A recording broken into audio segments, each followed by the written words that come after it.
All right, let's talk about one of the most, well, intense and maybe even a little scary scenes in the entire Bible, the Great White Throne Judgment. You've probably heard of it, right? It's that huge moment from the book of Revelation. Yeah, that picture of a final, cosmic courtroom, it's really shaped how a lot of us think about the end of times. But what's fascinating is that the source text we're looking at suggests something different, something much more immediate. So in this explainer, we're going to dig right into that very idea.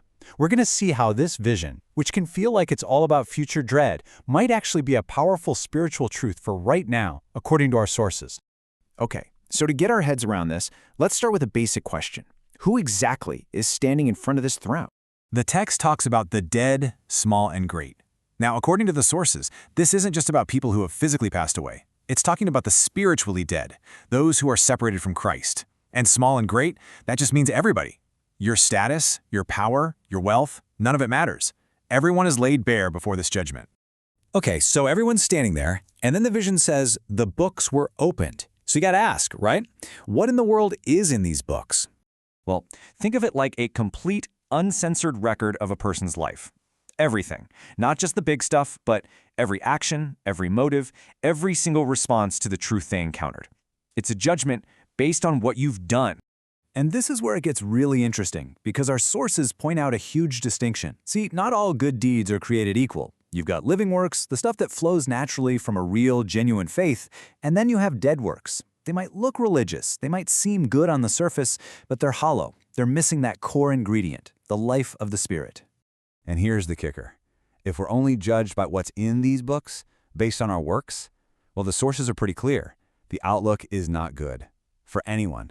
Based on that standard, everyone falls short. The verdict is condemnation. But just when it seems like all hope is lost, the story takes a massive turn.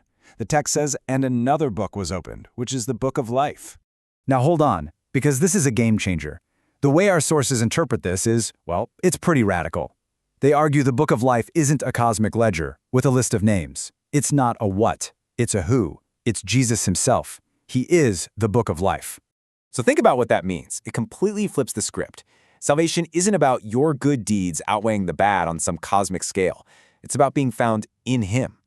The real question then becomes, is His Spirit, His likeness, reflected in you? So what we're left with are two totally different standards of judgment. Let's look at them side by side. It's pretty stark when you see it like this, isn't it? Path 1 is the books. It's based on your works, on the law, and the verdict is condemnation. Path 2 is the book of life. The basis is grace through faith in Jesus, and the verdict is life.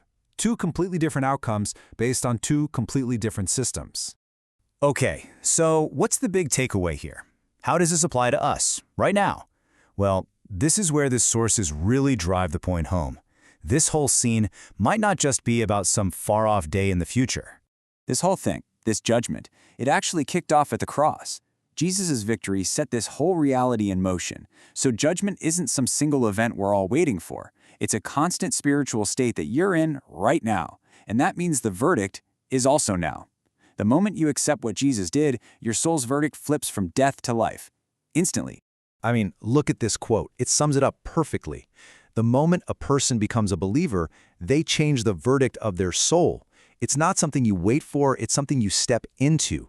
Your name, your identity is written in Jesus, the book of life, in that very moment. And that really leaves us with a powerful question to chew on, doesn't it? It takes this ancient, kind of intimidating vision and drops it right into our laps today. So, if this judgment is happening now, which book is your life being measured by?